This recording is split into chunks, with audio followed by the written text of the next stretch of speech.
2016 au fost raportate 16 incidente în care au fost implicați urși. Iată că în 2020 au fost raportate peste 220 de incidente.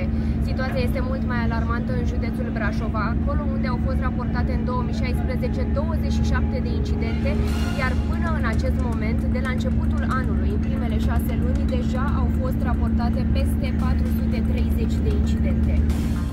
137 de români au fost atacați de urs în ultimii 5 ani în Argeș. Este unul dintre județele cu cele mai multe atacuri ale ursului. Localnicii povestesc cum noapte de noapte animalele le sunt sfâșiate. Mai mult, mărturiile celor care au scăpat din ghearele urșilor sunt cutremurătoare.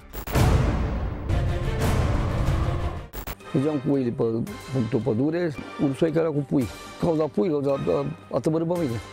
Am dat să fug, n-am mai apucat, a venit, s-a sărit pe mine, am venit pe burtă și după aia am strigat la câini, a venit câinii și m-a salvat. Dacă nu era câinii, era mort. Cineva să-i împuște. Dar eu, că așa că puști, așa omorât dracu pe toți. Nu că zice că omoară ursul sau omoară nu știu câte vite și un om, după aia îl omoară. Pe atunci după ce îl mai omoară, după ce a omorât omul și vitele? Îl omoară înainte ca să nu mai facă pagubă. Îl omoară înainte. Să se ia măsuri, domnule. Ce aia să se ia măsuri.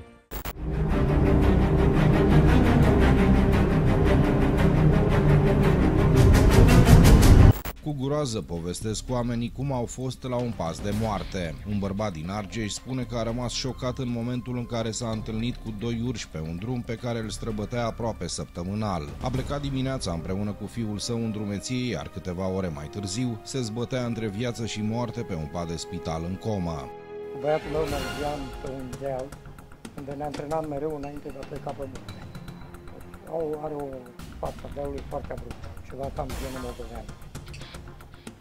Urcând acolo, am vrut să luăm niște bureți. Cum am uitat, 2 urși erau la cel mult 30 de metri de mult. De urși mari sau de adulți? Unul mare și cam trecut, cred că de 300 de kilograme, și unul la vreo 150-200. Ne-am împins băiatul într-o parte, asta era la 30 de metri, a fost chestia de 4-5 secunde, poate. Am împins băiatul într-o parte, l-am rugat să rupă o prăjină dintr-un trunchi uscat care era acolo și am aruncat cu frunze pe el ca să îl intimidez. A fost nimic, nu știu cu ce m-a lovit, că m-a aruncat în capătul unui pârâu și m-a luat râș. Cam la câți metri v-a aruncat? La 5-7 metri. Dar imediat a fost și pe mine. Și mi-a trosnit coastele cu labele când s-a lăsat. Apoi a încercat, mi-a tras ziarele pe față, că am și nasul spart, aici la gât, pe abdomen, mi-a tras a început să-mi rupă din femur. Mi-a făcut 4 rupturi deasupra genunchiului și mi-a pleznit vena pulmonară. Am intrat în comă, am pierdut sângele, mi-am făcut un garou din cămașă, mi-a fost o premoniție. El are o fetiță care acum are 7 ani. Când am plecat de acasă, mergea și ea cu noi. Și mi-a zis fetița când am ajuns la poartă să ieșim: "Bunii, eu nu merg cu tine, că pe tine azi te mănâncă ursul." Așa mi-a zis. Și în județul Covasna, oamenii sunt disperați și spun că le e teamă să mai iasă din locuințe seara. Și-au montat garduri electrice, însă în zadar, urșii au învățat să treacă de ele. Cum a deschis fetița ușa din spate, a vrut să se coboare din mașină, s-a dat față în față cu ursul la 3 metri. Dați seama prin ce a trecut fetița. 10 ani are fetița și băiatul are 6 ani. Erau amândoi în mașină cu nevasta cu tot. Am început să urle. Eu n-aș vrea ca să am copii mutilați sau să nu știu în siguranță că în momentul de față nu știu în siguranță nici în curte. În ultimele 2 luni, ursul intră în fiecare zi și sunt zile când de mai multe ori face apariția. Oamenii n-au curaj să iasă în fața porții că apare ursul, deci nu numai seara, și în timpul zilei sunt prezenți. Cei care au fost atacați de urși trăiesc acum cu o teamă care, spun ei, nu dispare niciodată. Sunt mereu în stare de alertă și tresar la orice zgomot. Mulți dintre ei au rămas cu sechele pe viață, urme pe corp care le amintesc mereu de momentul în care au fost la un pas de moarte.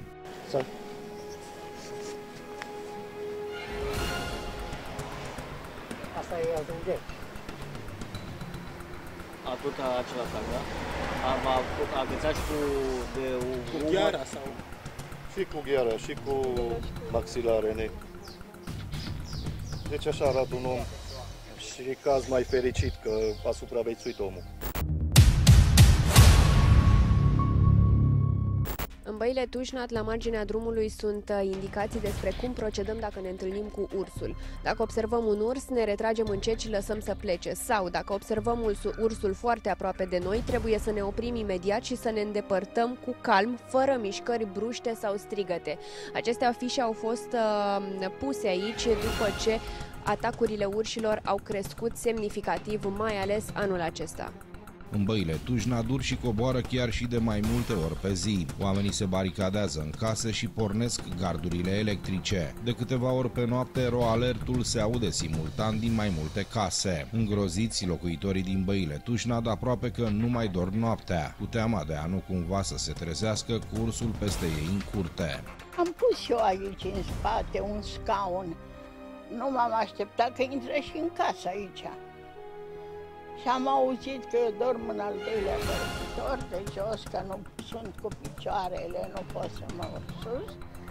Și am auzit scaunul și zrâncăniși. Mi-am dat seama că sunt urși. Intenționam să sar după balcon de la etaj jos. Lângă bufet, acolo aveam un bidon cu miere de alienă, că soțul meu e apicultor. Și a năvălit pe bidonul ăla, atât auzeam că țipau, mugeau, urlau. Dar trei pui și ursoaica bătrână. A venit salvarea, a stat acolo, dar salvarea le era teamă să intre, că ei urlau și erau aici în casă.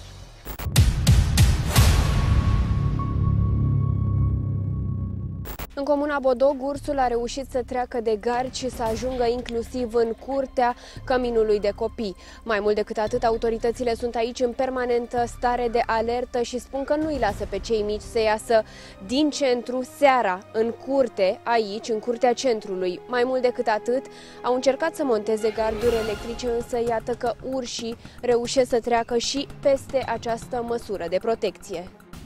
Aici în fiecare zi avem probleme, cred că v-a spus și domnul director. E foarte periculos pentru că știți bine, copiii care sunt aici sunt copii internați cu handicap și avem mare grijă de ei și se întâmplă când mai ies din dormitor, Doamne ferește să se întâmple aici, să se întâlnească în curtea școlii cu ursul.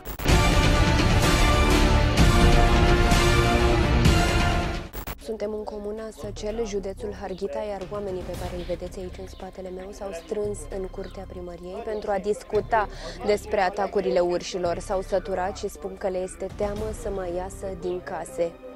Dacă ne uităm la estimarea noastră, că anual 8% crește numărul populației, vedeți că la 2035 vom ajunge la aproape 7.000 de specii. Deci acum deja avem 2200 de exemplare în județul Harghita, deci teritoriul județului nu suportă acest număr de urși. Aici, la Spitalul de Urgență din Miercurea Ciuc, ajung cele mai grave cazuri ale atacurilor urșilor din județul Harghita.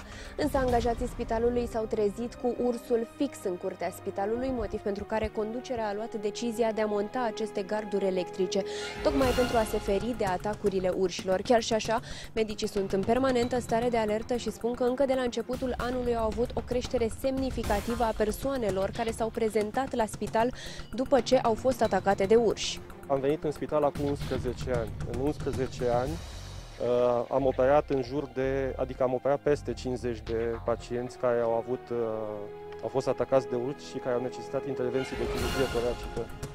Și mai știu de încă cel puțin 20 de cazuri care au fost tratate prin județ de colegii mei de la celelalte spitale municipale și aici la chirurgie generală, ortopedie. Anual e așa o medie de 7-8 cazuri cu leziuni severe. Medie care a crescut? A crescut de la an la altul.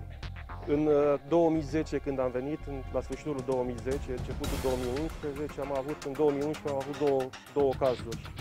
După aia am avut 4 cazuri și în 2019 au fost 12 cazuri cu leziuni severe.